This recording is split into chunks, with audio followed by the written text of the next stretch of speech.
Olá pessoal, tudo bem? Nesse vídeo a gente vai ver os principais temas de modelo de gestão pública. Vem comigo, bora! Pessoal, vamos lá, quem ainda não me segue, me siga aqui no Instagram, no YouTube, tenho muito vídeo, muito material gratuito, comento todo dia questões de concurso, isso aí, me siga lá, me mande mensagem, vamos que vamos. Modelo de gestão pública, primeiro vamos falar dos tipos de dominação. Que é importante para a gente entender e poder matar algumas questões de modelo de gestão pública. Então, basicamente, você tem uma classificação desse senhorzinho aqui, que é o Weber, que ele diz o seguinte, primeiro, o que é a dominação? Ele diz o seguinte, que em todo estado, você tem alguma relação de dominação entre os dominadores, né, os governantes, perante os indivíduos, os dominados, ou seja, alguma maneira pela qual esses dominadores exercem autoridade sobre esses indivíduos, tá?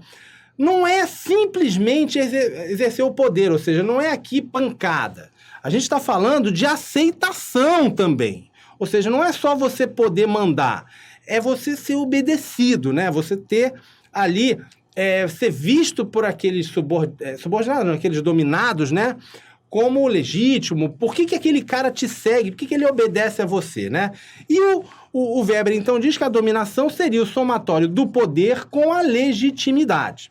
Então, vamos ver quais são os 3 tipos de dominação e como depois isso pode ser cobrado em prova, tá? Primeiro, da dominação tradicional, que, como o próprio nome já diz, ele se baseia na tradição. Você segue aquele sujeito porque todo mundo sempre seguiu, porque existe um costume ali de seguir aquela pessoa, algum relacionamento construído ali muitos anos, muitas gerações, que é basicamente quando você tinha reis e rainhas e imperadores, onde você tinha ali uma tradição ali de gerações de seguir ali aquele governante ou aquela linha, aquela corte, ou seja lá o nome que você dê para isso, tá? Próximo tipo seria a dominação carismática. Como o próprio nome já diz também, ele se baseia no carisma da pessoa. Você segue a pessoa porque você acha o cara fantástico. Você acha ele, vem para mim aqui, você acha aquele sujeito é um cara exemplar, um cara que tem uma visão de mundo que você admira, que você se identifica com ele é um bom orador, ele é uma pessoa que tem um exemplo de vida legal, ou seja lá que motivo for que você siga aquela pessoa. E existem inúmeros casos de dominação carismática, ou seja, aquele líder popular. No caso aqui no Brasil, a gente teve, por exemplo, Getúlio Vargas foi assim, muitos dizem que JK era assim, o Lula foi assim. Ou seja, independente da ideologia da pessoa, por exemplo, no mundo você tem outros casos, por exemplo, dizem que o Gandhi era muito assim, ou seja, as pessoas seguiam ele porque viam nele uma figura importante, um cara a ser seguido, um exemplo de vida, ou seja lá qual característica pessoal, de personalidade, física, seja lá qual for, tá? Então, a dominação carismática se baseia, naturalmente, então, no carisma da pessoa. E o terceiro, que seria a mais importante aqui para o nosso tema, que é a dominação racional legal. Vem para cá para a tela. Dominação racional legal se baseia na lei. Você obedece a pessoa não porque ela é uma pessoa assim ao assado, mas porque existe uma série de normas e regulamentos que te fazem você obedecer não a ela, mas ao cargo, mais a competência que ela tem, mais a instituição que ela está ali ocupando. Ou seja, você, por exemplo, você obedece muitas vezes a ordem do seu chefe, não porque ele é gente fina, porque ele é um cara legal, porque você gosta dele, ou seja, lá porque for, mas porque existe um normativo, um regramento que diz que você tem que obedecer a ordem do seu chefe, a não ser que ela seja ilegal, tá? Então, a dominação racional legal é a base dos modelos de gestão pública modernos que a gente tem hoje, tá? Ou seja, existe um normativo legal e você vai... por que o teu chefe manda em você e por que você obedece? Porque existe todo um normativo legal, manuais e tal, que te dizem que você deve obedecer a ordem dele. Belezinha? Vamos que vamos. Questãozinha aqui para vocês verem como pode ser cobrado isso, tá? Max Weber considera a existência de 3 tipos puros de dominação legítima: a tradicional, a racional legal e a gerencial. Questãozinha tá errada, por quê? Porque não tem nada de gerencial. É, na verdade, a carismática. Então, por isso, gabarito questão errada. Vamos lá. Questão aqui da VUNESP. Para Max Weber, a probabilidade de haver obediência dentro de um grupo determinado é denominada dominação ou autoridade.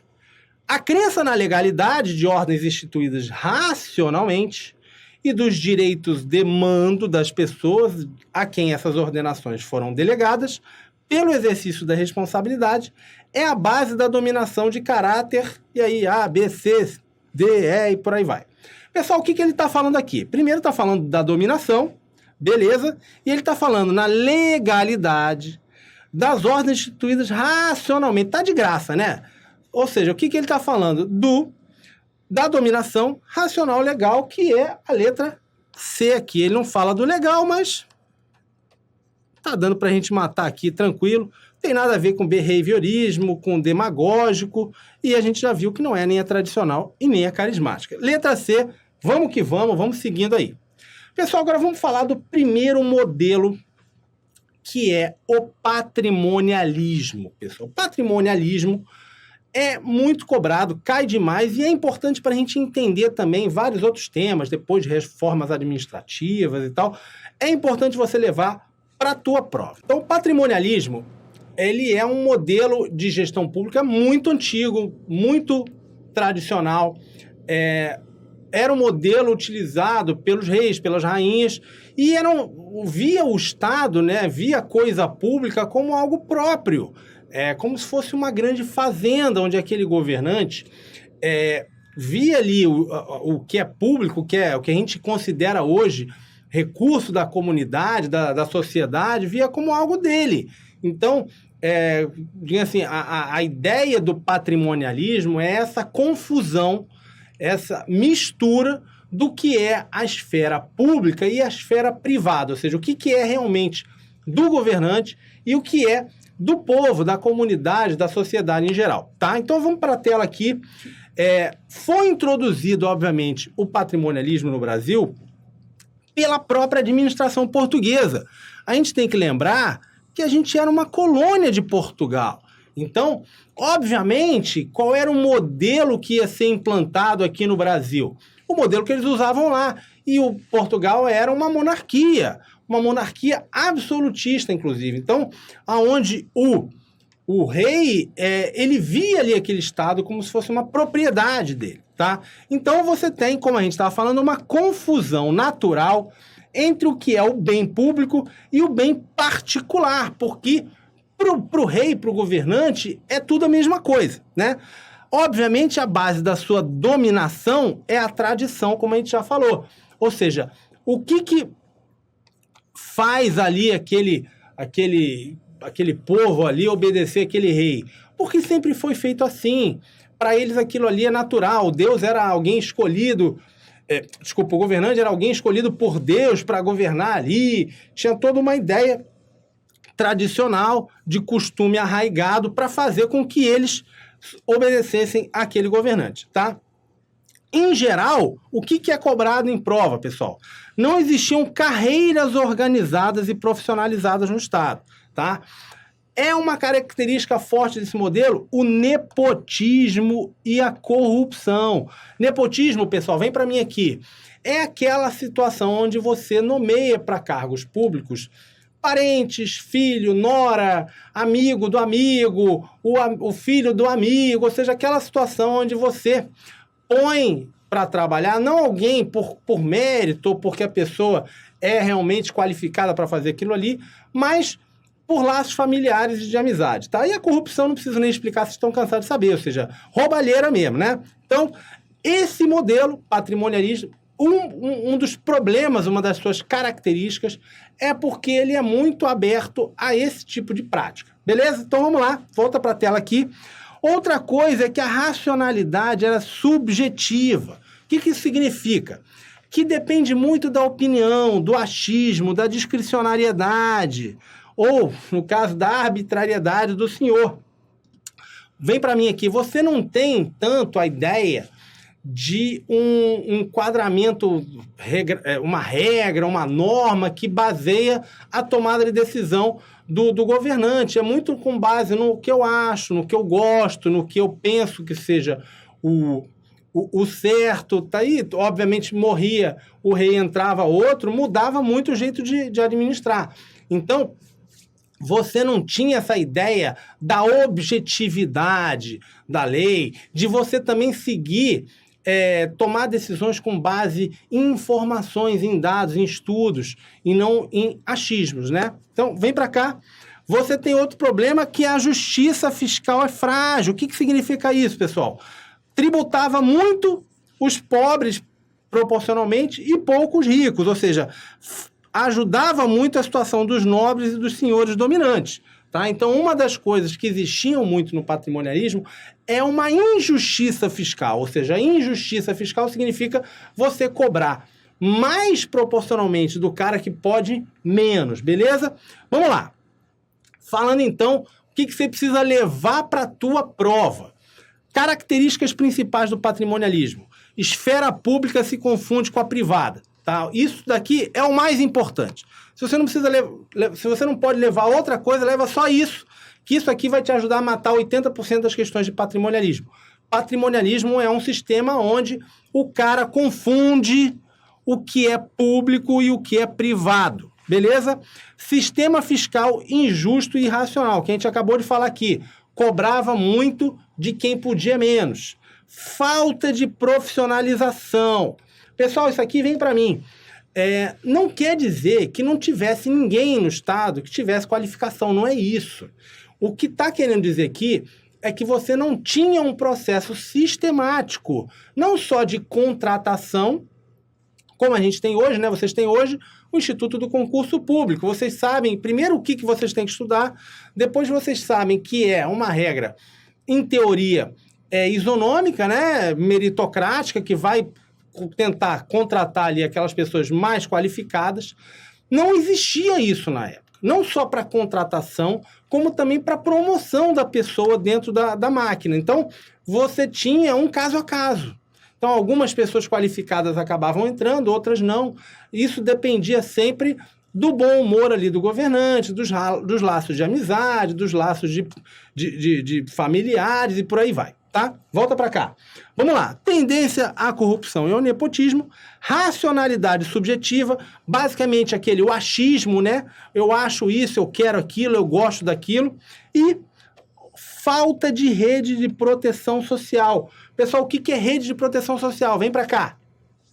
Rede de proteção social foi algo que foi aparecer no mundo, não é só no Brasil, não. No mundo foi começar a aparecer no século XIX, ali você começar a ter previdência, você começar a ter escola pública, hospital público, até, se você parar para pensar historicamente, até outro dia, o Estado não fornecia esses tipos de coisa para os seus cidadãos. Quem tinha dinheiro para pagar, maravilha, quem não tinha, dane, se vira. Então, isso a gente chama de rede de proteção social.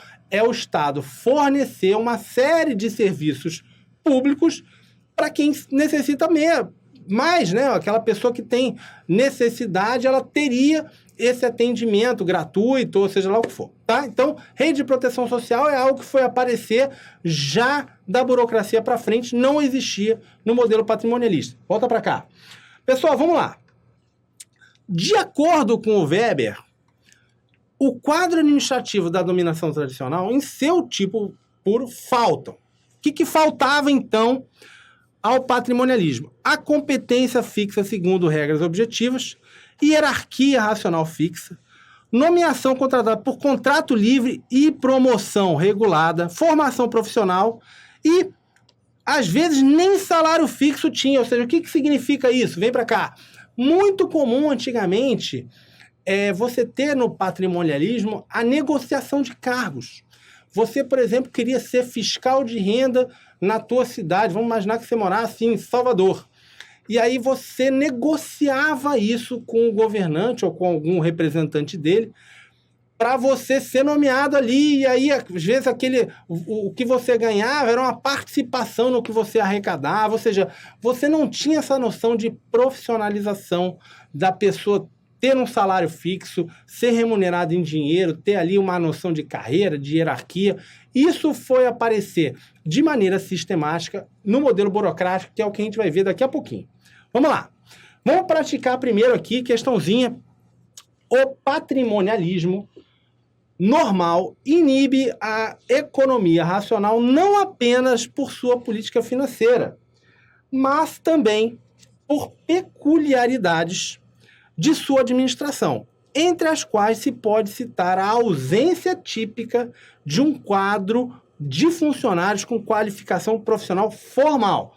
Pessoal, tá certo? Tá certo. Ou seja, o que ele está falando? Que o patrimonialismo inibe a economia não só pela sua política financeira, ou seja, não tinha ali uma preocupação em ter contas públicas transparentes, em ter contas públicas organizadas, mas também por uma ausência dessa profissionalização. Não tinha um quadro de funcionários profissionalizados, com um processo ali formal e sistemático de treinamento, de qualificação, não tinha nada disso, né? Era mais um caso a caso.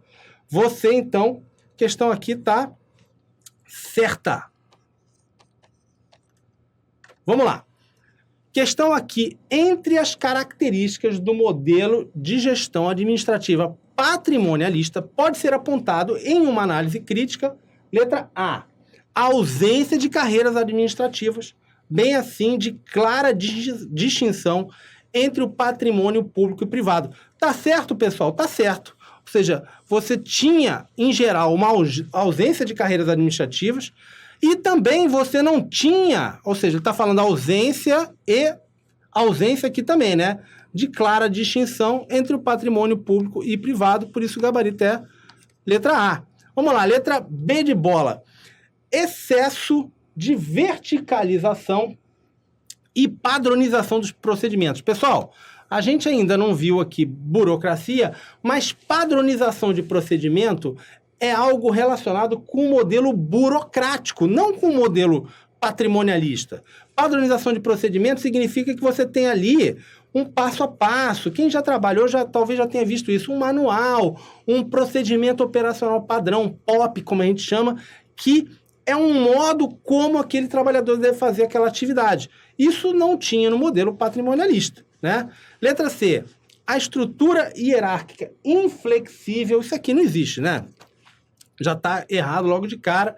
Letra D, um apego exagerado às regras, isso aqui, como a gente viu, também não tem. Isso aqui, na verdade, é uma disfunção, é um problema do modelo burocrático que a gente vai ver daqui a pouquinho. E letra E, a excessiva ênfase no conceito de supremacia do interesse público sobre o privado. Aqui já está errado também. Por quê, pessoal? Porque você tem no modelo patrimonialista exatamente uma confusão entre o que seria o interesse público e o privado. Aqui, pensando no privado, principalmente no que seria o governante, né? Para ele, o importante era ele se dar bem, né? Ele estar bem ali na situação, e o conceito de interesse público é algo que vai aparecer após o modelo patrimonialista deixar de ser o predominante, né? Vamos lá falar, então, sobre o modelo burocrático, que é muito importante para você entender. Cai muito modelo burocrático, cai muito burocracia. É um tema interessante e, realmente, vamos lá, que não é complicado de você dominar e matar. Vamos que vamos, pessoal. Primeiro, vem para mim aqui a gente falar um pouquinho do contexto. Por que a gente tem o aparecimento do modelo burocrático? A gente tem uma situação, e aí você ter estudado história te ajuda um pouquinho. Você talvez tenha lembrado, ou se lembre, da Revolução Industrial. Se lembra disso? O aparecimento das indústrias começa a modificar não só o processo produtivo, mas começa a modificar as cidades. O mundo, antigamente, se pensar 200, 300 anos atrás, o mundo era rural. A maior parte das pessoas moravam no campo. E você tem com o aparecimento da máquina a vapor, da ferrovia, de vários técnicas e instrumentos modernos, você começa a ter uma grande industrialização, energia elétrica, diversas inovações que começam a ser implementadas na indústria e começam a fazer com que as pessoas saiam do campo e vão para as cidades. Então, você começa a ter organizações cada vez maiores, mais interligadas, né, uma à outra, e as pessoas saindo do campo e indo para a cidade. Tá? Então, vem para cá. Você tem também as monarquias absolutistas sendo substituídas por estados modernos. Então, você vai, aos poucos, começando a ter uma movimentação até política das pessoas saindo da monarquia e indo para repúblicas, né? Ou mesmo quando fica uma monarquia, mas monarquias com congresso ali, com o seu sistema representativo, aonde você passa a ter uma cobrança desse Estado moderno para que ele faça mais, para que ele atue mais, não só na economia, mas também oferecendo serviços públicos que ele não fazia. Então, olha para mim aqui. Você passa a ter, quando as pessoas estão ali na cidade, elas começam a ter um contato maior com seus governantes, cobrar mais deles, protestos e greves e sindicatos e por aí vai. Começa a demandar uma atuação do Estado que ele não fazia. E que atuação é essa? Primeiro, tentar atuar mais fortemente na economia para fazer com que ela cresça. Então, criar empresas estatais, fazer obras públicas e induzir o crescimento, como a gente diz, na economia, né? Ou seja, o Estado utilizar ali seus recursos e até, às vezes, seu poder de regulação para tentar fazer com que a economia cresça. Além disso, do Estado oferecer diretamente serviços públicos. Como a gente estava falando ali há pouco tempo no patrimonialismo, isso não existia. No modelo burocrático, na verdade, o modelo burocrático é uma resposta do Estado para oferecer isso para a população. Então, o que acontece? Olha, dentro do modelo patrimonialista, como é que as pessoas pensaram? Olha, eu não consigo entregar isso tudo para a população nessa bagunça que está aqui. Fulano ali é o filho do conde, do duque, o outro ali é um amigo do fulano, ciclano ali, o carinha que nem estudou direito está ali coordenando uma área. A máquina pública não tinha estrutura para entregar esses bens e serviços para a população. Então, começou a se pensar, olha, a gente precisa de uma maneira mais eficiente, mais organizada, mais que te dê ali uma constância, uma previsibilidade para você entregar esses bens e serviços públicos que a população está pedindo. O quê? Escola, hospital, policiamento, segurança pública, ou seja, diversos serviços que ou não eram feitos na escala necessária. Beleza? Então, volta para cá. Então, a sociedade começa a demandar serviços públicos e proteções sociais que não existiam, tá? O Estado, obviamente, só fornecia antigamente o acesso à justiça, à proteção policial e defesa nacional. É o que o pessoal, inclusive, hoje chama de Estado mínimo. Não sei se você já ouviu esse termo. Essa ideia do Estado mínimo, que muita gente critica, né? Visão neoliberal da economia, é exatamente você ter um Estado que faça isso aqui. Você ter justiça, polícia e forças armadas, né? Defesa nacional. Mas, para entregar tudo isso que a população passou a pedir do Estado, a demandar do Estado, você precisava de capacitação e profissionalização. E o modelo patrimonialista passou a ser visto como um problema, como um entrave para resolver os problemas ali, para entregar esses serviços para a população. Tá? Então, basicamente, você tem sociedades ficando mais complexas, você tem o patrimonialismo não dando conta de atender essas demandas sociais e o modelo burocrático visto como uma solução mais racional, mais adequada para aquela situação. Tá? Então, vamos lá. Primeiro ponto que você precisa ter em mente. A banca não é besta. Olha para mim aqui. A banca não é besta. Ela sabe que hoje o termo burocracia, ele é visto como algo muito negativo. Se você vai falar mal de algum lugar, você fala que aquilo lá é uma burocracia, aquilo demorou demais, e a burocracia virou xingamento na nossa cultura. Então, a banca, sabendo disso, ela vai usar isso para te pegar. Então, a primeira coisa que você tem que entender é o seguinte: em comparação com o que tinha antes, o modelo burocrático foi um grande avanço. Foi muito melhor do que era o que tinha, tá? Então, primeira coisa que você tem que desconstruir, nessa palavra está em moda hoje em dia, você tem que desconstruir isso da tua cabeça. De parar de pensar a burocracia como algo só negativo, tá? Então, vem para cá. Na época, foi uma grande evolução do que a gente tinha, que era o modelo patrimonialista, né? Hoje em dia, a burocracia é vista como algo muito negativo, mas o que vai cair em prova, muitas vezes, é o modelo ideal, modelo puro, modelo, muitas vezes, chamado... a banca gosta, às vezes, de chamar, né? A banca adora, assim, criar um termo mais difícil ou usar um termo mais rebuscado ali para te pegar. Então, vai falar de modelo weberiano. O que é o modelo weberiano? Vai cair, talvez, assim, na tua prova. Deixa eu botar um V bonitinho aqui. Weberiano.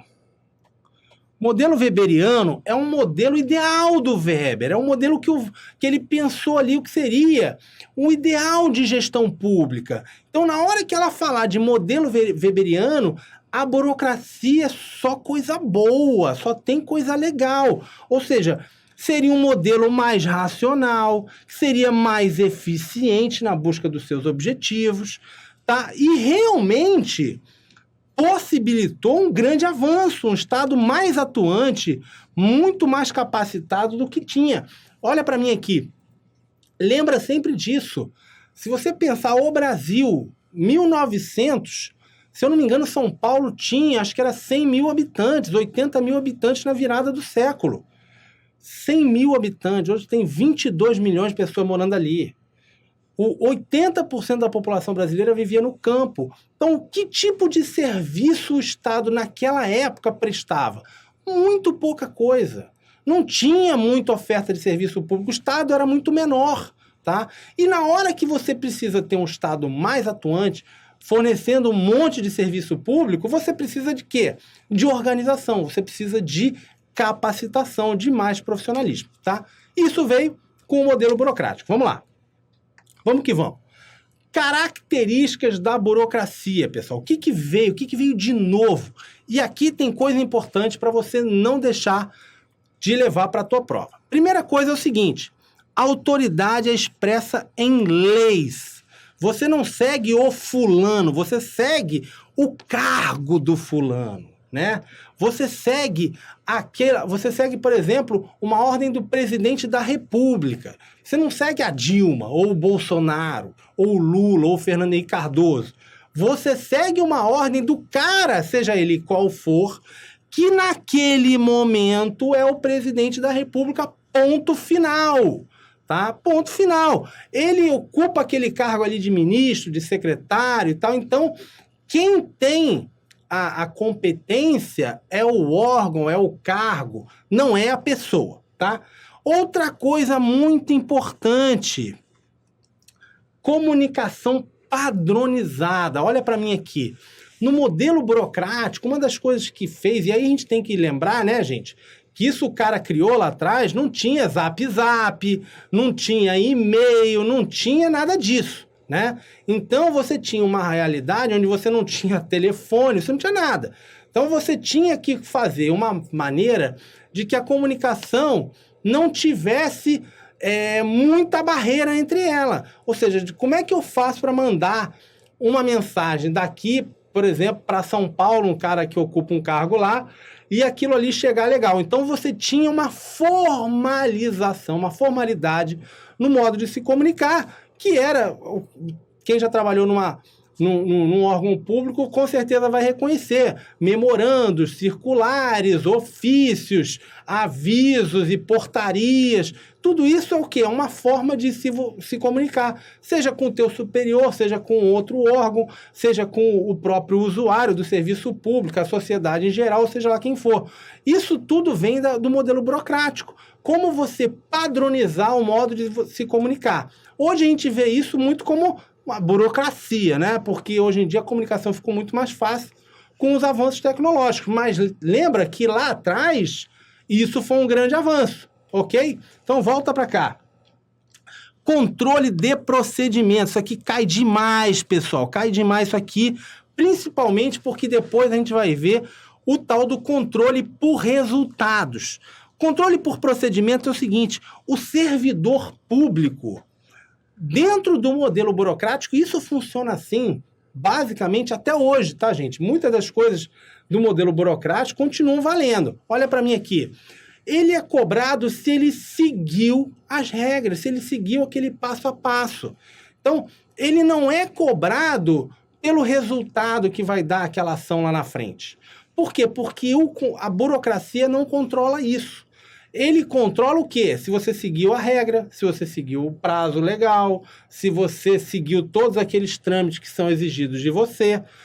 Isso é o que é exigido do servidor público. A lógica lá atrás era o seguinte: olha, para a gente não fazer isso aqui ficar uma bagunça, a gente vai regrar todo o trabalho do sujeito. A gente vai criar o que na medicina o pessoal chama de protocolo, né? Tem o protocolo de atendimento médico. Na burocracia, a ideia era semelhante. Olha, vamos fazer um protocolo do cara analisar aquele processo ou fazer aquela compra pública. O que é, por exemplo, se você já estudou Lei 8666 de 93? Nada mais é do que todo um procedimento detalhado de como é que você vai fazer compra. Ou seja, como é que você compra as coisas dentro do setor público? Ah, você tem que abrir um processo licitatório. Se for assim, você faz tal coisa. Se não for assim, você faz a outra coisa. Isso é todo um regramento que está baseado no modelo burocrático, ou seja, você controlar o quê? O procedimento. Se aquele sujeito seguiu a lei de licitação 100%, ele pode ter comprado uma porcaria de produto muito mais caro, mas ele não vai ser responsabilizado. Por quê?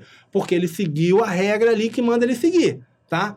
Essa é a lógica por trás do modelo burocrático. Vem para cá.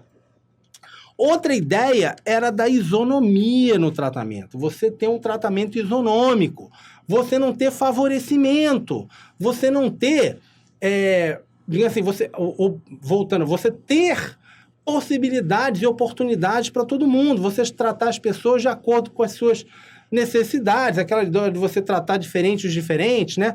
Então, a ideia de isonomia vai aparecer muito no modelo burocrático. Outro conceito muito importante para o modelo burocrático, a meritocracia. A meritocracia, basicamente, é você não ter mais pessoas sendo contratadas ou promovidas com base no coleguismo, com base na amizade, ou porque ele é meu parceiro, ou porque ele é filho do fulano. É você ter critérios ali que sejam razoáveis, justos, com base ali no desempenho, na qualificação, que façam com que aquela pessoa seja contratada, que aquela pessoa seja promovida e por aí vai. Racionalidade não está ligado ao achismo, a você gostar de algum produto ou de alguma ideia. É você tomar decisões com base em dados, em informações. Com isso, você passa a ter um sistema legal e econômico previsível. Por quê? Olha para mim aqui. Imagina você ficar baseado na opinião de uma pessoa. Imagina, você vai ter que construir uma fábrica, você é um grande empresário e você não sabe se você vai investir ali naquele local. E depender do humor de um governante. Você faria isso? Olha, eu vou investir ali, mas de repente se o cara acordar de mal ali no dia, ele pode me tomar tudo, me botar na cadeia. Aquilo ali gera uma insegurança muito grande que muito provavelmente você não vai fazer esse investimento. Já se você tem um sistema legal, que é previsível, que é estável, que respeita ali os contratos, que respeita o direito adquirido, você tem uma tranquilidade, você tem o que a gente chama de ambiente de negócio, ambiente legal, que é mais acolhedor para você investir, para você morar no local, para você se relacionar com as outras pessoas, ou seja, você tem uma situação muito mais atraente, mais, digamos assim, importante, boa para você operar. Volta para cá. comando dos especialistas, ou seja, quem manda aqui no modelo burocrático é um cara que é treinado naquilo, que estudou para fazer aquilo ali, ele não está fazendo aquilo ali de hobby ou porque é colega de alguém. Remuneração em dinheiro, a gente já falou sobre isso, né? Você não ter o que no modelo patrimonialista a gente chamava de prebendas e sinecuras, ou seja, você tem uma remuneração em grana, a noção de carreira, né? De que aquele cara vai entrar ali e vai subindo, vai se qualificando e vai subindo na carreira, e a noção de hierarquia. Vamos lá, também muito importante no modelo burocrático. Vantagens da burocracia. O que foi de bom? O que a burocracia teve de vantagem em relação ao modelo patrimonialista? Você tem uma lógica científica sobre a lógica da intuição, aquele famoso achismo, redução desses favoritismos e das práticas clientelistas, que é aquela prática que é muito comum até hoje na política local, né? Aquele chefe local que ajuda ali os seus cabos eleitorais, e aí o cabo eleitoral dá uma força a ele na eleição, essa troca de favor, né? Isso é o que a gente chama de clientelismo. E uma mentalidade mais democrática, que possibilitou maior igualdade de oportunidades e tratamento com base em leis e em regras aplicáveis a todos. Vamos lá. Vamos lá para o problema. O que aconteceu de ruim na burocracia? Ou seja, a gente já viu... Volta para mim aqui. Tudo que a gente falou até agora foi o que era o ideal, o que o Weber queria fazer e o que acabou dando certo, o que realmente melhorou. Só que a implementação do modelo burocrático, isso não ocorreu só no Brasil, isso foi no mundo inteiro, é um assunto que é estudado no mundo inteiro, são as disfunções ou os problemas da burocracia. O que deu errado? Por que você hoje tem uma péssima visão do termo burocracia, né? Porque quando a gente fala de burocracia, a gente pensa o quê? De rigidez, o órgão não se adapta ali às mudanças, de lentidão no atendimento. Você vai lá, demora pra caramba, ninguém te atende, o cara te atende de qualquer jeito, tá nem aí pra você, né? É muita papelada, é muito trâmitezinho que você não vê sentido. Ou seja, a gente tem na nossa cabeça, porque a gente experimenta isso, a gente experiencia isso, todos os problemas do modelo burocrático. E vamos ver lá o que isso pode ser cobrado em prova, tá? Então, primeiro é a rigidez, né? E o apreço extremo às regras. Por que isso acontece, pessoal? Porque a gente cobra do servidor e do órgão que ele obedeça aquelas regras. Então, ele não tem como deixar de seguir. Se está no normativo ali legal, que você tem que fazer um checklist de todos aqueles documentos que o sujeitinho tem que te trazer, e faltou um, e você atendeu o cara, mesmo que você ache aquilo ali irrelevante, tá na cara que o cara tem, você não pode atender o sujeito. Você vai virar pro cara e falar, muito infelizmente, eu tenho que lhe dar uma notícia chata, eu tenho que ir lá em Pirapora do Norte pegar lá a cópia do não sei o que ali. Então, isso gera o quê? Uma rigidez e um apreço extremo que vai fazer com que vá demorar mais. Não tem jeito. Você não tem uma preocupação tanto em relação aos resultados, mas em relação a você seguir aquele passo a passo. Isso leva ao quê?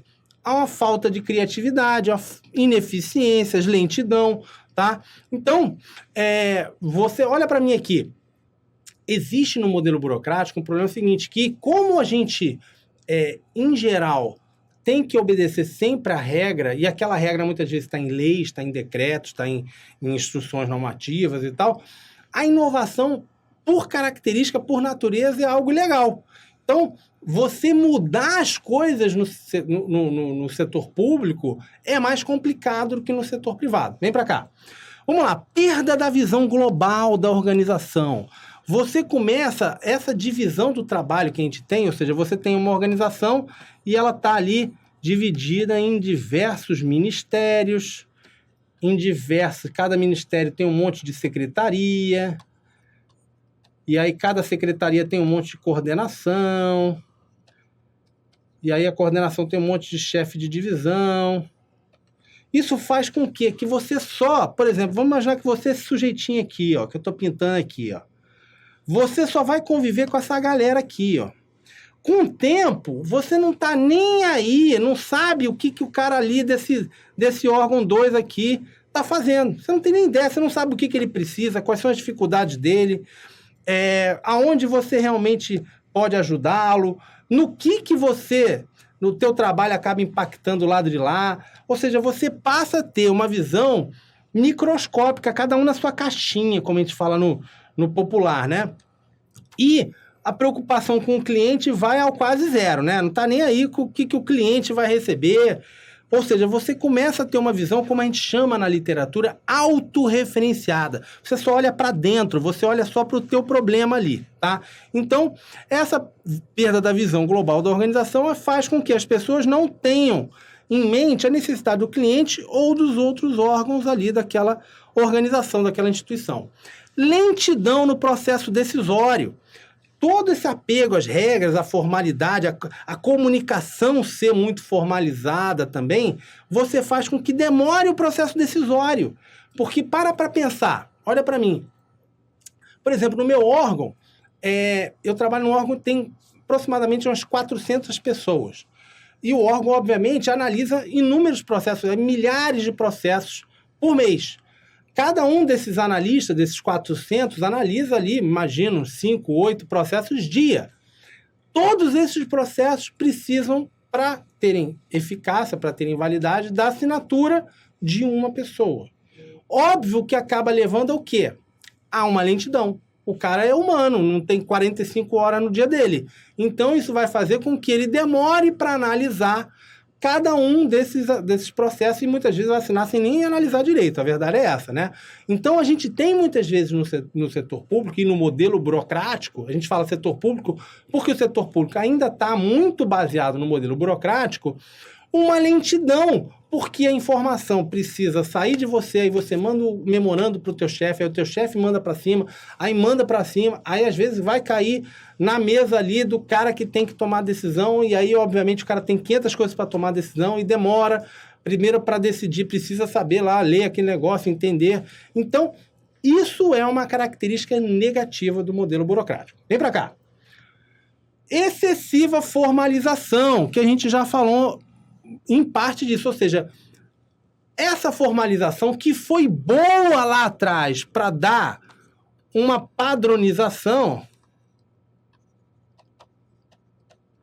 para dar uma estabilidade, para dar uma previsibilidade do funcionamento da burocracia, faz com que você tenha lentidão, com que você tenha dificuldade no fluxo de informação, com que você tenha procedimentos que são, às vezes, difíceis de ser alterados, e por aí vai, tá? Dificuldade de resposta às mudanças no meio externo. São organizações, em geral, voltadas para dentro, voltadas para os seus sistemas internos, para os seus problemas internos. É o que a gente chama de sistema fechado. Se você já estudou teoria da administração, você já estudou o que se chama teoria dos sistemas. Teoria dos sistemas vai falar um pouco disso, que você tem organizações de sistema fechado e organizações de sistema aberto. Uma organização de sistema aberto é uma organização onde você entende que ela está em troca constante com o meio externo, ela se relaciona com o meio externo. Sistema fechado é como se a gente estivesse olhando só para dentro dessa caixinha aqui. Você só se preocupa com o que está funcionando ali dentro. Você não está preocupado no que está acontecendo ali no teu cliente, o que está acontecendo no governo, o que está acontecendo com o teu fornecedor, tá? Ou seja, sua preocupação é olhar só para dentro. Belezinha? Vamos que vamos ali continuar. Cai dentro de uma questão aqui, porque para a gente lembrar depois é só fazendo questão mesmo, não tem jeito. Vamos que vamos, pessoal. Prebendas e sinecuras, formas patrimonialistas de ocupação de espaços no aparelho do Estado, são substituídos por critérios meritocráticos no modelo burocrático. Pessoal, tá certo isso, pessoal? Tá certo. O que é uma prebenda e sinecura, pessoal? Eu falei por por alto, rapidinho, quando a gente estava falando de modelo patrimonialista, prebendas e sinecuras, tinha um chefe meu que até brincava, né? Falava, fulano gosta mesmo de uma sinecura. Sinecura é aquele trabalho onde o cara não faz nada, que ele ganha ali, mal trabalha, né? Prebenda seria um cargo público dado ali para o cara trabalha pouco ali, assim, não está muito envolvido, né? É algo dado para o sujeito. E, obviamente, isso tem muito a ver com um modelo patrimonialista e existe uma substituição no modelo burocrático por critérios meritocráticos, ou seja, o cara não vai mais ser contratado porque ele conhece alguém, porque ele é amigo do fulano, porque ele é amigo do Beltrano, parente do Cicrano, ele vai ser contratado porque ele fez uma prova, ele fez um concurso, estudou ali administração pública no Estratégia e conseguiu tirar uma nota excelente e aí foi aprovado. Beleza, é exatamente isso o que acontece no modelo burocrático. Vamos que vamos.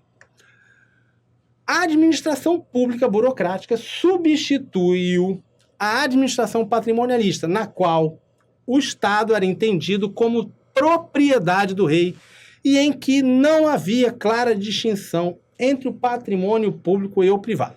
Pessoal, a frase tá certa, gabarito da banca foi dado como correto, mas tem uma polêmicazinha aqui com esse substituiu e eu vou dizer por quê. Tem muito autor que não gosta desse termo substituiu. Vem para mim aqui. Por que substituiu? Porque substituiu passa a ideia de que você não tem mais práticas patrimonialistas, que o modelo patrimonialista deixou de existir. E, na verdade, a realidade que a gente tem é que a gente ainda tem práticas patrimonialistas, a gente tem o grosso da administração pública ainda no modelo burocrático, e com algumas experiências, alguns órgãos, algumas entidades que já aplicam o modelo gerencial, que a gente vai ver daqui a pouquinho. Então, muitas vezes a banca fala que esse substituiu, ela considera isso incorreto. Por quê? Porque, na verdade, o que você tem é uma redução, uma predominância de um modelo sobre o outro, e não a sua substituição completa. Tá? Mas isso é polêmicazinha de concurso, volta para cá. A banca, nessa questão aqui, considerou que substituiu estava certo, tá? Mas, de qualquer forma, o resto da questão não tem o que falar, está perfeitinho. Gabarito, questão certa. Vamos lá. Vamos falar, então, um pouco aqui sobre a introdução do modelo gerencial, que é outro pulo de 10, cai demais aqui quando a gente fala de modelo de gestão pública, tá? Modelo gerencial, também chamado de nova gestão pública, de New Public Management, de modelo pós-burocrático. Tem diversos nomes que se dão à administração gerencial. Tem gente que chama de gerencialismo e por aí vai, tá?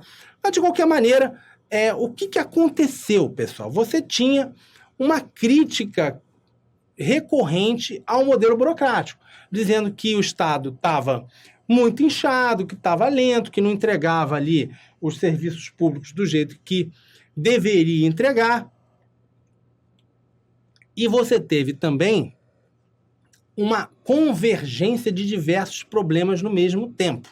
Então você passa a ter aqui, se você lembra da tua aula de história nos anos 70, 80, você tem o choque do petróleo, 73 e 79. O que aconteceu ali no choque do petróleo, pessoal? Olha para mim aqui. A gente tinha... hoje o Brasil, ele mais ou menos, ele consome mais ou menos o mesmo que ele produz de petróleo. Então a gente é razoavelmente autossuficiente. Tem horas que um pouquinho dependente, um pouquinho acima e tal, mas é mais ou menos o pau a pau. Nos anos 80, nos anos 70, a gente, se eu não me engano, produzia só 20% do que a gente consumia. Então, a gente tinha uma grande dependência do petróleo importado, principalmente no Oriente Médio. E, nessa época, você teve não vou entrar aqui no mérito, porque senão a gente vai perder muito tempo, mas você teve ali uma grande conjunção ali de fatores que levou os países do Oriente Médio a se juntarem na tal da OPEP, né? E aumentarem muito de uma hora para outra o preço do petróleo, buscando ali influenciar os Estados Unidos, mudar a política externa deles, Israel e tal, mas O que você precisa levar para a tua prova é que esse movimento de encarecimento do petróleo levou a uma crise mundial e a um problema sério para o Brasil, que passou a ter que pagar muito mais caro para o petróleo que comprava. E isso levou a um problema que endividamento crescente do Brasil. O Brasil, na época, tinha uma política econômica de grande investimento na economia, de tentar ali, estamos falando ali regime militar, Médici, Geisel, de investir, de criar muitas empresas estatais, de investir na economia.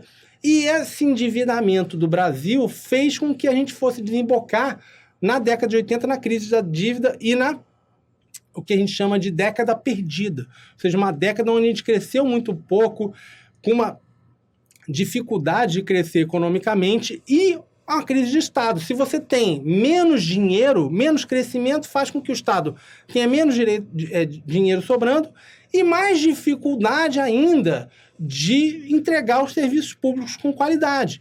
Então, olha, vamos para cá, então. A gente tem o choque do petróleo, leva à crise da dívida, não só no Brasil, mas na América Latina como um todo, e faz com que a gente viva aqueles anos 80 ali que se chama, muita gente chama aquilo de década perdida, com baixo crescimento econômico e aumento da dívida grande. Isso, obviamente, faz o quê? Crise fiscal, né, gente? O que é crise fiscal? A gente passa a ter muito mais gasto do que receita, começa a ter déficit, começa a ter dificuldade ali de pagar as contas. Dificuldade de pagar as contas, você tem dificuldade de manter os investimentos e o estado do bem-estar social. Bem-estar social o quê, gente? É você fazer aquela famosa rede de proteção social. Previdência, saúde pública, escola pública, investimentos de várias ordens ali, de estradas e portos e melhoria nas cidades e por aí vai, tá? E o que acaba acontecendo, pessoal? Um dos culpados, uma das válvulas de escape ali, passam a ser o quê? Um modelo burocrático, tá? Você passa a ter uma demanda por serviços melhores, tipo, o que a gente está pagando não está se traduzindo em serviços públicos, busca de maior eficiência e menos burocracia, como a gente fala, né? Até hoje a gente fala, tem que ter menos burocracia, simplificar, desburocratizar, até o termo desburocratizar existe hoje, né? Então você tem o aparecimento do modelo gerencial. Começou nos Estados Unidos, vem para mim aqui, começou com as experiências da Thatcher, da Margaret Thatcher lá na Inglaterra e do Ronald Reagan nos Estados Unidos, a ideia de você trazer do modelo privado, ou seja, da iniciativa privada, algumas técnicas e algumas ferramentas que funcionavam no modelo privado para o setor público, tá? Então, vamos ver aqui quais são as principais características do modelo gerencial ou da nova gestão pública. Primeiro, uma cobrança de resultados, o que a gente chama de controle a posterior. Ou seja, em vez de você cobrar do sujeito que ele cumpra ali uma série de regras, de normas, você passa a ter uma preocupação muito maior com o resultado que o cara entrega. Não me interessa se ele seguiu tanto ali aquelas regrinhas, se ele me entrega um resultado horrível. Então a ideia era, olha, vamos parar de cobrar só a regra, só ali o cara seguir um procedimento padrão, vamos começar a dar mais autonomia para o sujeito e cobrar resultado dele em vez de cobrar digamos assim, o procedimento. Por isso você tem a ideia de dar mais autonomia financeira, material e de RH, ou seja, você deixar o cara comprar o material que ele precisa, contratar o profissional que ele precisa contratar, lidar ali com o orçamento e com o recurso financeiro dele da melhor maneira possível. Vem para mim aqui, porque a ideia basicamente é o seguinte, olha, se aquele gestor ele não tem liberdade para contratar pessoal, para dar aumento, se ele não tem liberdade para comprar os materiais que ele precisa, para usar o orçamento dele, às vezes você só libera o orçamento do cara no finalzinho do ano, como é que você vai cobrar resultado do cara? Ou seja, se aquele gestor público ele não tem liberdade para mexer em quase nada ali do setor dele, você não tem como cobrar resultado. Na prática, você só vai cobrar ele seguir aquele procedimento, aquelas regras ali, padrões, e ele vai entregar o resultado que der. né? Então a ideia é você mudar a lógica no modelo gerencial, você dá mais liberdade para o cara e em troca disso você cobrar o atingimento dos resultados. Vem para cá. Um foco na qualidade do serviço público, ou seja, a ideia de você ver o cliente, né, o usuário, o cidadão como um cliente. Existia a ideia na época de que a gente tratava muito mal o usuário do serviço público, definição dos objetivos que devem ser alcançados, a ideia de você ter competição dentro da máquina estatal, ou seja, de você quebrar, sempre que possível, os monopólios. Ou seja, a ideia de que você tenha, mesmo que seja dentro da máquina estatal, ou seja, hospital público contra hospital público, disputando recurso, né? Escola pública contra escola pública, mas você ter algum tipo de competição. Uma preocupação maior com os clientes, como a gente já falou aqui, maior descentralização, a ideia de você passar poder para quem está fazendo realmente, executando a tarefa, fazendo o serviço, um incentivo maior à inovação e uma estrutura hierárquica mais achatada e flexível. O que significa mais achatada, pessoal? A ideia é, se você tem uma estrutura muito aguda, como essa aqui que eu estou fazendo, aqui, ó, essa primeira aqui, você tem muitos níveis hierárquicos, e aí você, para a informação sair daqui e ir lá para cima, você passa por muita gente. Quando você tem uma estrutura mais achatada, como essa aqui, você tem menos níveis hierárquicos e você tem um maior fluxo de informação lateral entre um órgão e outro, entre um setor e outro, e uma maior cooperação. Tá? Essa é a ideia por ter uma estrutura hierárquica mais achatada e mais flexível. Basicamente, pessoal, o que você precisa levar? Se você não levar nada, qual é a principal diferença entre o modelo gerencial e a burocracia? O tipo de controle. 70% a 80% das questões que vão comparar modelo burocrático com modelo gerencial vão falar que na nova gestão pública ou no modelo gerencial você tem um controle de resultados, controle finalístico ou controle a posteriori. Na burocracia você tem o controle dos processos, dos procedimentos.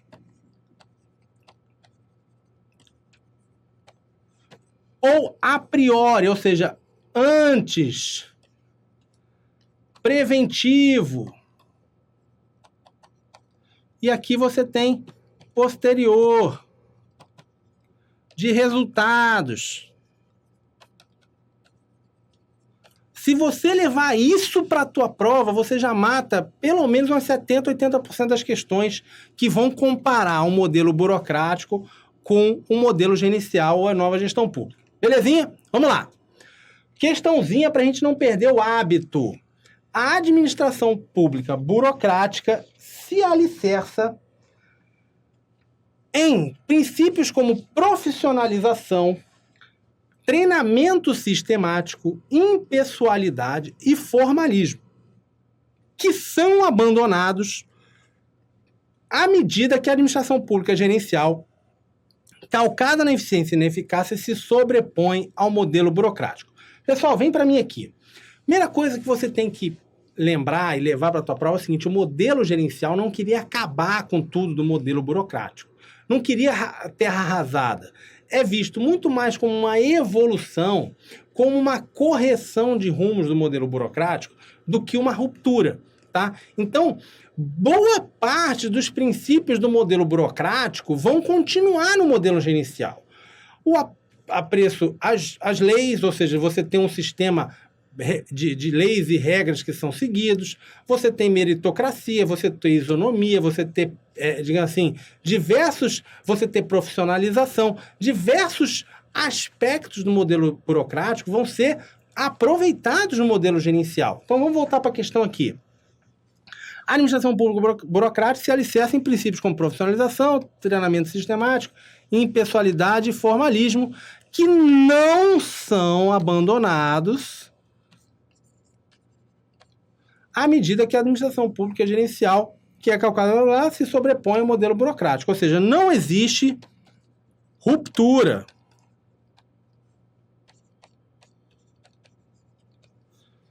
Gabarito questão errada. Vamos aqui falar sobre as etapas ou a evolução da nova gestão pública. Aqui, da nova gestão pública. Ou do gerencialismo ou do modelo gerencial.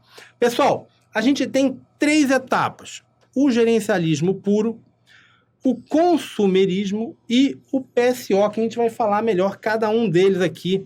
Vem do trabalho do Fernando Abruzzo, que fez lá da Inglaterra e ainda é cobrado em prova. Vamos lá. Basicamente, ele tem a primeira fase, que é a do gerencialismo puro, ou como fala em inglês, do managerialism. Ficou mais bonito agora, né? Então, olha para mim aqui. Você tem, como eu já falei, o modelo gerencial aparece com mais força nos governos da Thatcher, na Inglaterra, e do governo do Ronald Reagan, nos Estados Unidos. Todos ali no final dos anos 70, começo dos anos 80. Da Thatcher um pouquinho antes, o do Reagan, se eu não me engano, começa em 1980, lá o que ele ganhou do Carter, 80 ou 81. E a ideia qual é? O Estado é grande, o Estado é ineficiente, a gente gasta muito dinheiro, não tem serviço público de qualidade, vamos reduzir ali o Estado, reposicionar o Estado, um foco maior ali, às vezes até no custo, no gasto, na parte fiscal, né?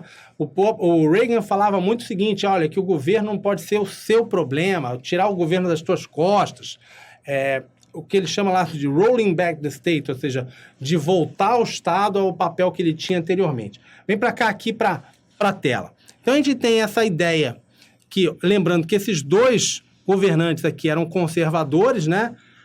Você tem um foco na privatização, ou seja, sair, o Estado vender empresas públicas, isso principalmente com a Thatcher foi feito muito, né? Venda de siderúrgicas, de empresas de transporte, por exemplo, da aviação, de usinas e de transporte público, e por aí vai, tá? Desregulamentação, a ideia de que o Estado se metia demais, tentava regular tudo ali em mínimos detalhes, devolução de atividades à iniciativa privada, uma preocupação muito grande, que principalmente você tem que levar desse modelo, essa primeira etapa, que era a crise fiscal. Então, preocupação com redução de custos, preocupação em gastar menos. Você tem uma crise aqui do welfare state, que é o estado do bem-estar social, e tentar fazer, como até hoje o pessoal brinca, né? Fazer mais com menos, né? De utilizar melhor o recurso público. A ideia de que o cidadão é um contribuinte e que quer que aquele recurso seja gasto de maneira eficiente, né? O objetivo, então, do gerencialismo puro, aumentar a produtividade, aumentar a eficiência e dar objetivos claros ali para o governo. No consumerismo, você já tem, passado alguns anos, você tem ali já uma preocupação não só com o aspecto fiscal, mas principalmente, como o próprio nome diz, né, de consumer, de cliente, é um foco de você tratar melhor aquele cara, né? O que a gente chama de paradigma do cliente na administração pública, né? De você tratar o usuário público, o cidadão, melhor, de tratar ele como se você estivesse tratando ele na iniciativa privada.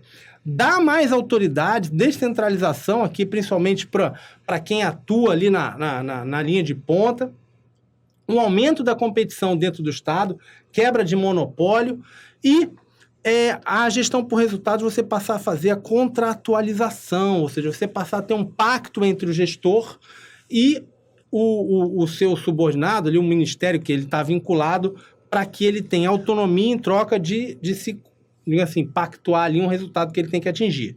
Foco na qualidade, mais efetividade das ações e um foco em prestar melhores serviços.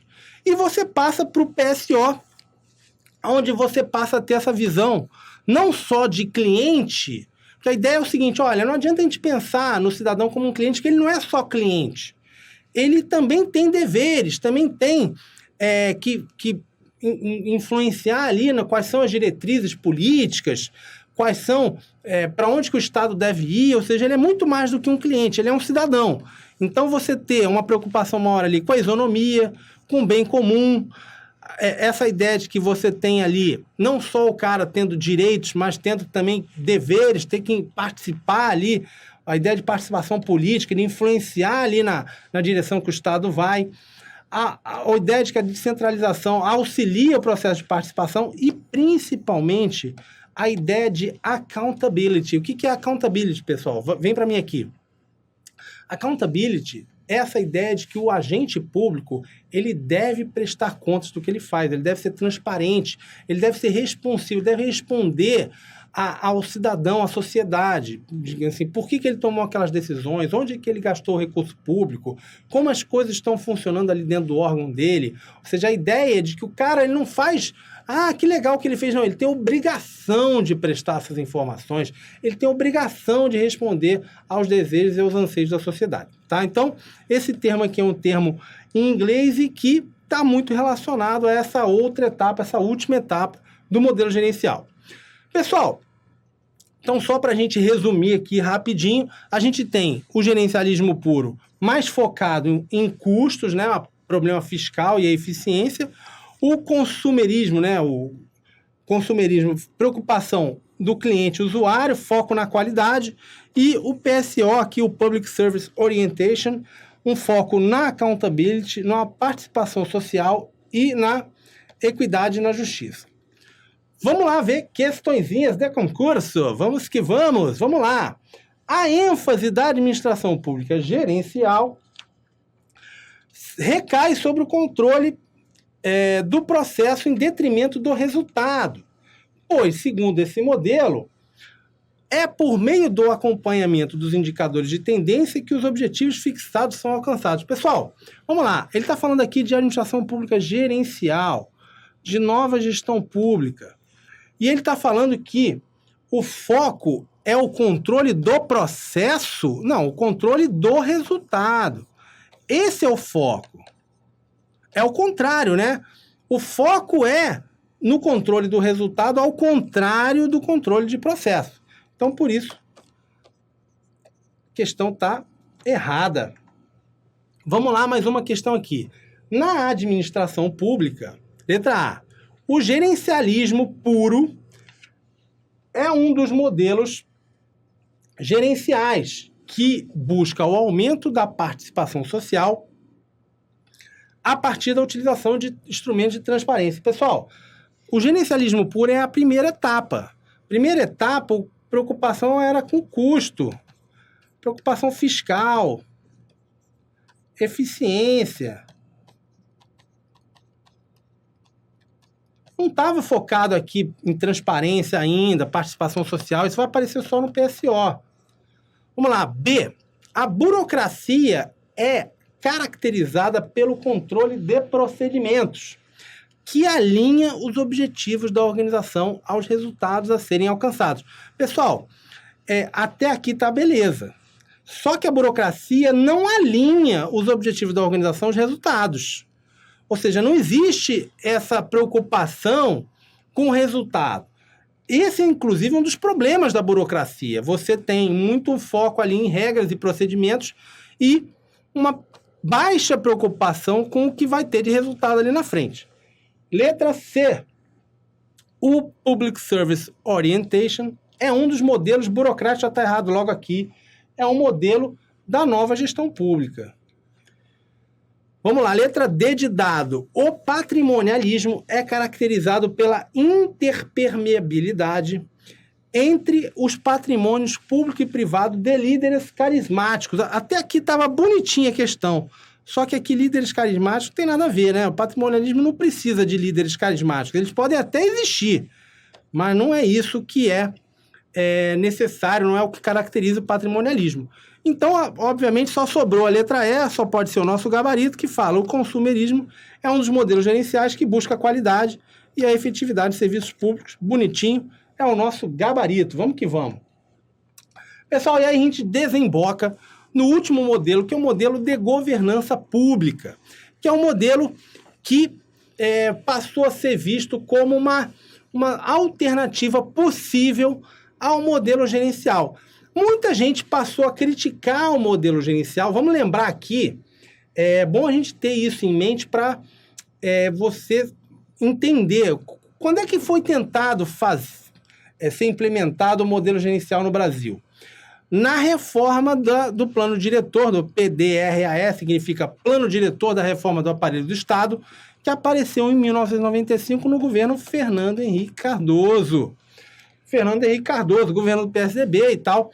E muita gente, principalmente autores de esquerda, né, alinhados ali ao PT, mas não só ao PT, passaram a criticar ali o modelo gerencial, dizer que tinha uma visão neoliberal, que isso, que aquilo, que você precisava ter uma outra visão para o modelo de gestão pública e tal, criticar o que seriam os paradigmas daquela reforma, tá? Basicamente, essa vertente teórica considera que a governança é a mudança do papel do Estado, que passaria a ser mais pluralista, uma maior participação da sociedade na formulação das políticas públicas, tornando as decisões menos técnicas e mais políticas. Deixa eu explicar isso aí, pessoal. Vem para mim aqui. É muito comum uma crítica que se faz ao governo em geral, a certas maneiras de você tomar decisão no governo, que é chamar de aquilo ali a tecnocracia, a decisão tecnocrática. O que está querendo dizer com isso? Uma decisão tecnocrática é tomada pelos tecnocratas, pelos burocratas, pelos especialistas, por técnicos. Então, a ideia é o seguinte, olha, aqueles caras ali, eles podem até dominar o tema, mas eles não têm uma sensibilidade política, eles não foram eleitos pela população para representá-los, eles são voltados ali, focados ali na máquina pública, e a gente precisa ter uma participação política, os políticos influenciando na direção que o Estado vai. Então, vem para mim aqui. De acordo com o Kuhlmann, a governança podia ser definida como um modelo horizontal de relação entre os atores públicos e privados no processo de elaboração de políticas públicas, ou seja, você ter maior participação social na tomada de decisão, nas decisões, na formulação das políticas públicas, né? Então, basicamente, eles fazem esse tipo de comparação entre o que seria o modelo gerencial, a nova gestão pública, e a governança pública. Primeiro, ele fala em relação aos desenvolvimentos de instrumentos de controle e de accountability. Lembra agora que o modelo gerencial vai ser visto sempre de uma forma negativa, né? Isso é uma crítica ao modelo gerencial. Então, sempre que vier uma comparação entre o modelo de governança pública e o modelo gerencial, a nova gestão pública é sempre o bandido, né? Sempre o cara que vai sair mal na foto, né? Então, vamos lá. De acordo com o Kuhlmann, você tem ali a nova gestão pública ignora ou reduz o papel dos políticos eleitos, recomendando a independência dos burocratas, aquilo que a gente estava falando, da tecnocracia. Accountability é uma questão pouco resolvida. O foco está na introdução de mecanismos de mercado. Já a governança pública enfatizaria a capacidade de liderança dos políticos eleitos, responsáveis pelo desenvolvimento e gestão de redes público-privadas. Accountability continua pouco resolvido, o foco está na participação dos stakeholders, principalmente do cliente cidadão. Redução da dicotomia público e privada. A dicotomia é considerada obsoleta por causa da ineficiência do Estado. Solução proposta: importação das técnicas gerenciais do setor privado. Para o modelo de governança, a dicotomia é considerada obsoleta por causa da maior participação de outros autores. Solução proposta: o setor público deve assumir um papel de liderança na mobilização de redes público-privadas. Vamos lá. ênfase crescente na competição. Competição é estratégica, é estratégia central para o aumento da eficiência e para responder melhor ao cliente. A ideia que você tinha no modelo gerencial de aumentar a competição, de quebrar monopólio. Na governança pública, a competição não é vista como estratégia central. O foco estaria na mistura de recursos públicos e privados, com maior competição onde for o caso. Aqui, ênfase no controle de resultados ao invés de controle de insumos, ou o que a gente chama de procedimentos, né? Foco nos resultados e crítica do controle de insumos. Mecanismos como os contratos de gestão e acordos de resultados são incentivados. Na governança pública, existe dificuldade em especificar os objetivos e, consequentemente, resultados das políticas públicas. Mecanismo como contrato é mais ou menos a mesma coisa, né? ênfase no papel articulador do Estado. o Estado deve ser capaz de cortar gastos ao mesmo tempo que responde às expectativas crescentes e diversificadas da clientela. Já na governança pública, o Estado deve ser capaz de aumentar as coalizões com outros atores, definindo prioridades e objetivos. Desenho de estruturas organizacionais, estruturas mínimas e diferença entre formulação e execução das políticas, a lógica do agente principal, ou seja, a ideia de você ter alguém aqui planejando lá em cima no nível estratégico e ele determina o que o nível operacional tem que executar e, obviamente, você alinhar esses interesses de quem toma a decisão com quem está executando ali e, principalmente, entre o governante e a população, a sociedade civil. Aqui, na governança pública, você teria estruturas interorganizacionais com base em modificação da estrutura de pessoas e tal, tudo uma ideia de você organizar melhor o Estado, de você estruturar o Estado para ele atender melhor à sociedade. Vamos cair dentro, então, de uma questão aqui que pode cobrar esse tipo de modelo. Alguns acadêmicos consideram a governança pública uma consequência do movimento da administração pública gerencial. Dentre as características teóricas da governança pública está, letra A verticalidade das relações entre os atores públicos e privados na elaboração de políticas públicas. Pessoal, aqui não é verticalidade, é horizontalidade. A ideia é de maior participação. Você envolver o cidadão na tomada de decisão. Verticalidade indica o quê? Que tem alguém mandando e outro obedecendo. Aqui seria o quê? De você ter uma relação entre iguais, digamos assim, né? Letra B. A influência de diversos atores na construção de políticas públicas. Agora sim. Agora tá bonito. Ou seja, você tem uma maior participação, diversos atores na construção das políticas públicas. Letra C. Maior hierarquia na solução. Mesma coisa, hierarquia indica o quê? Verticalidade, né? Tá errado. Letra D. A diminuição dos mecanismos participativos de deliberação. Se ele quer mais participação, não vai ter diminuição desses mecanismos, né? E letra E, valorização de critérios técnicos nos processos de decisão. Lembra que eu falei? Ele não quer tecnocracia, ele quer critérios políticos no processo de decisão. Gabarito, letra B de bola. É isso aí. Pessoal, se você ainda não me segue, me siga lá no Instagram, no YouTube, volta para mim aqui. É isso aí, espero que você tenha curtido. Um grande abraço, valeu!